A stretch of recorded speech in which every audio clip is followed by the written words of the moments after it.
안녕하십니까. 오늘 어르신 여러분들께 교통안전 교육을 하게 된 서부경찰서 교통안전계 신현태 경장입니다. 반갑습니다.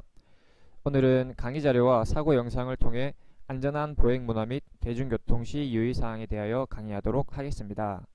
일단 목차를 보시면 첫 번째로 보행자 교통사고에 대해 배우고, 두 번째 자전거 이용 시 교통사고, 마지막으로 대중교통 이용법에 대해 배워보도록 하겠습니다. 첫 번째, 보행자 교통사고입니다. 고령자의 신체 특성상 나이가 들게 되면 시력, 청력, 반응속도 등등 모든 신체적 기능이 저하되어 교통사고 시 일반 보행자들보다 크게 다칠 위험성이 많습니다. 또한 그래프를 보시면 현재 우리나라 65세 이상 어르신들의 교통사고 사망률은 다른 주변 나라들에 비해 월등히 높으신 것을 확인하실 수 있습니다. 그리고 그 중에서도 특히 대구에서는 어르신의 교통사고 사망 비율이 전국에서 아주 높은 편인데요. 수치를 보시면 전체 교통사고 사망자 중 어르신 사망자는 44%이며 사고 유형으로는 무단횡단이 33%, 야간 사고가 47.2%로 가장 높았습니다. 만약 야간에 무단횡단까지 하다가 사고가 나게 된다면 무조건 사망사고로 이어질 수 있다고 보아도 과언이 아닙니다. 그리고 65세 이상 어르신들이 사고가 나게 되면 젊은 분들에 비해 3.6배나 사망할 확률이 높게 나타나는 것으로 나타나고 있습니다. 젊은 사람들이라면 툭툭 털고 일어날 수 있는 경미한 사고도 어르신들에게는 생명을 앗아갈 만큼 위험한 사고가 될 수 있다는 이야기입니다. 이와 관련하여 대구 TBC 뉴스에서 촬영한 서구 반곡의 내거리 무단횡단 관련 뉴스 영상을 보시겠습니다.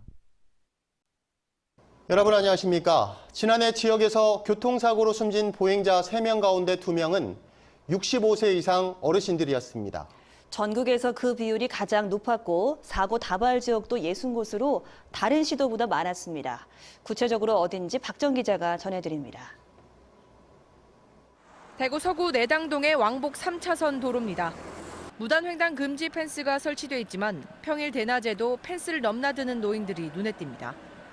지난해 9월 펜스를 넘어 무단횡단하던 70대 어르신이 택시에 치여 숨진 것을 비롯해 작년 한 해 동안 이곳에서 노인 보행자 교통사고가 6건이나 발생했습니다. 주민들도 불안감을 감추지 못합니다. 여기 신호가 이 산문 기다려야 되거든요. 신호가 딴 데보다 유명하게 길더라고. 시험을 하게 할매들 서있다가 차 안 온다 싶으면 막 건너가고 이래요. 우리도 막 볼 때 위험하다니까. 얼마 전에 그 사고 났대. 밤 11시에 이거 뭐 사람 징기갖고 막. 지난해 지역에서 교통사고로 숨진 보행자 180명 가운데 65.4%인 118명이 65세 이상 노인으로 그 비율이 전국에서 가장 높았습니다. 대구에서 노인 보행자 교통사고가 3건 이상 발생한 지점은 서구 서대구 농협 내당 지점 부근과 수성구 파동 모 아파트 부근, 북구 태전 중앙시장 부근 등 모두 29곳이고 경북은 김천 남산동 모 낚시용품점 앞 도로와 영주 대한노인회 영주시 지회 근처, 영천 완산동 모 빌딩 부근 등 31곳이었습니다. 대부분 전통시장이나 공원 등 노인 유동 인구가 많은 지역입니다.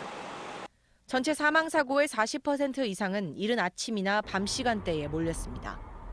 대구 정관 내 노인정이나 사회복지센터를 중심으로 교육을 확대하고 있고요. 보행사고 예방을 위해서 횡단보도 시간을 연장을 하고 있고요. 고원식 횡단보도 같은 안전시설을 더 확충하고 있습니다. 전국에서 가장 높은 노인 보행자 교통 사망사고 비율을 줄이기 위해 철저한 원인 분석과 근본적인 대책 마련이 절실합니다. TBC 박정입니다. 아마 영상에서 나오는 장소에 가보신 분들도 많으실 겁니다. 눈에 익은 장소죠.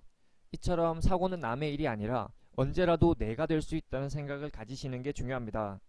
사고는 가까운 곳에서 발생하는 경우가 많은데 서구 내당동에서 18년 5월 11일 날 고령자이신 75세 할머니께서 골목길을 걷던 중 또 다른 고령자이신 73세 운전자가 보행자를 미처 발견하지 못하고 좌회전하던 중 보행자를 치고 그리고 넘어져 있는 보행자를 그대로 역과하면서 사망하게 된 사고입니다. 대구에서도 특히 서구, 내당동 및 비산동, 원대동은 노인 인구가 많이 밀집해 있어서 이러한 교통사고가 빈번히 일어나고 있어서 보행 및 횡단 시 더욱 주의를 기울여야 합니다. 이러한 사망사고를 예방하기 위해서는 보행 3원칙을 꼭 준수해 주셔야 하는데, 보행 3원칙이란 첫째, 횡단보도 및 건널목에서는 일단 멈추고, 둘째, 좌우를 살핀 뒤에, 셋째, 안전하게 건너야 한다는 원칙입니다. 그리고 횡단보도의 보행자의 안전을 위해 이처럼 화살표가 있는데 혹시 알고 계셨나요? 여기 보이시는 화살표와 같이 항상 우측 통행을 하여야 하는데요. 이유는 우측 통행을 하게 되면 좌측으로 통행하였을 때보다 차량이 보행자를 보고 브레이크를 밟을 수 있는 거리가 길어져 사고 위험이 줄어들기 때문입니다. 마지막으로는 야간에는 항상 밝은색 옷을 입기입니다. 야간에 검정색, 남색과 같은 어두운 옷을 입게 되면 운전자가 보행자를 발견하기 어려워 사고가 날 확률이 현저히 높아지게 됩니다. 그래서 그림에서 보시는 것과 같이 밝은 옷과 형광 물질이 있는 안전용품을 착용했을 때는 어두운 복장을 입었을 때보다 5배 정도 더 일찍 눈에 띄는 것을 보실 수 있습니다. 그렇기 때문에 야간에는 흰색이나 노란색 같은 밝은색 옷을 꼭 입도록 해주세요. 이제는 자전거 탈 때 유의사항에 대해 알아보도록 하겠습니다. 일단 자전거 교통사고 관련 JTBC 뉴스 영상을 보시도록 하겠습니다. 네, 운동 삼아서 자전거로 동네 한 바퀴 도는 어르신들 계시죠? 자전거 타실 때 각별히 주의하셔야겠습니다. 지난달까지 서울에서 일어난 자전거 사고 사망자를 분석해봤는데 전체 77%가 65세 이상 운전자였습니다. 50대까지 포함하면 90%가 넘습니다. 서효정 기자입니다. 지난 2일 서울 성수동의 왕복 6차로 도로입니다. 달리는 자동차 앞으로 갑자기 자전거가 튀어나옵니다. 미처 피하지 못한 자동차는 그대로 자전거와 부딪혔고 자전거 운전자인 70대 남성은 숨졌습니다. 며칠 전 사고가 난 곳입니다. 이렇게 도로 표면엔 아직도 사고 이후의 흔적들이 남아있는데요.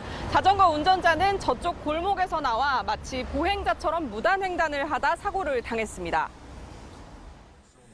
지난 1월에는 서울 상봉역 부근에서 80대 자전거 운전자가 숨지는 사고가 났습니다.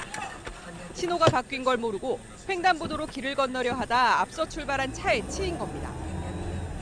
경찰에 따르면 올 초부터 지난달까지 서울에서 자전거 사고로 숨진 17명 중 13명이 65세 이상이었습니다. 50세 미만은 1명뿐이었습니다. 대부분 거주지 주변에서 자전거를 타고 3차로 이상 대로를 건너다 사고를 당했습니다. 반응 속도가 빠르지 않은 고령 운전자들의 경우 자전거를 타고 재빨리 길을 건너려 하지만 위기 상황에서는 직접 걷거나 뛸 때보다 위험합니다. 경찰은 자전거도 규정상 차로 분류되는 만큼 안전장비를 갖추고 도로교통법을 준수해 운전할 것을 당부했습니다. JTBC 서유정입니다. 영상 잘 보셨나요?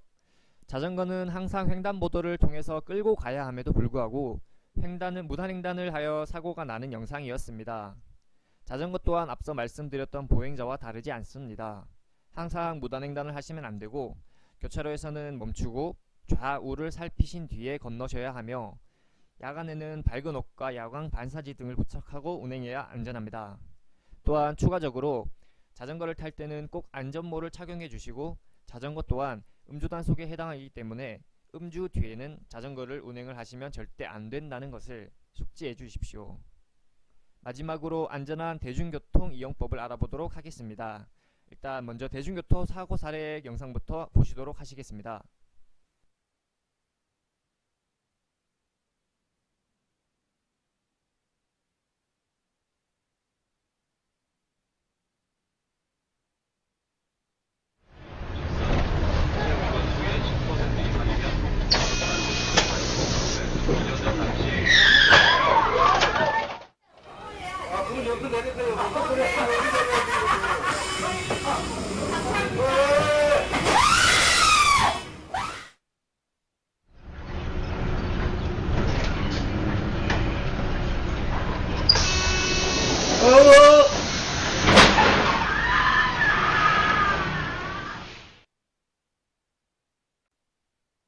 어떠세요? 우리가 하루에도 몇 번씩 이용하거나 마주하게 되는 편리한 대중교통이 안전한 방법으로 이용하지 않게 된다면 이렇게나 위험한 사고를 유발할 수도 있습니다. 그렇다면 어떻게 대중교통을 안전하게 이용할 수 있을까요? 첫 번째로 버스 승차 시에는 도로에 내려가서 기다리시지 말고 항상 인도 위에서 버스를 기다려주세요. 가끔 정류장만 보고 승차하는 손님이 없다고 생각하여 오던 속도 그대로 출발하는 버스가 있을 수 있으니 항상 인도 위에서는 버스를 기다려주세요. 두 번째로 버스 안에서는 항상 손잡이를 잡아주셔야 합니다. 물론 이유는 모두 아시겠지만 얼마 전 뉴스에서도 버스 급정차로 인해 여학생이 넘어지며 요금통에 머리가 부딪혀 사지마비가 된 사례도 있었습니다. 그렇기 때문에 언제라도 버스는 급정차할 수 있다는 생각을 하시며 손잡이를 꼭 잡아주시기 바랍니다.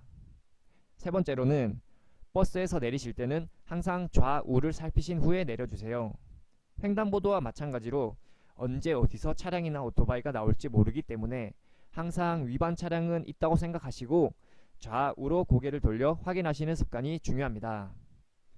오늘 말씀드린 내용을 요약해드리면 크게 보행시, 자전거 이용시, 대중교통 이용시 주의사항을 알려드렸습니다.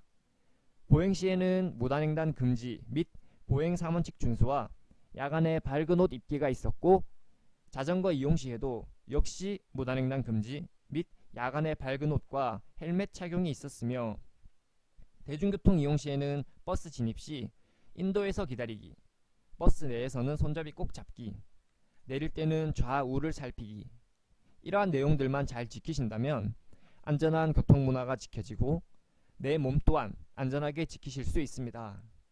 안전은 우리 모두의 약속입니다. 오늘부터라도 약속 꼭 지켜주시기 바랍니다. 그럼 이상으로 교통안전 교육을 마치도록 하겠습니다. 감사합니다.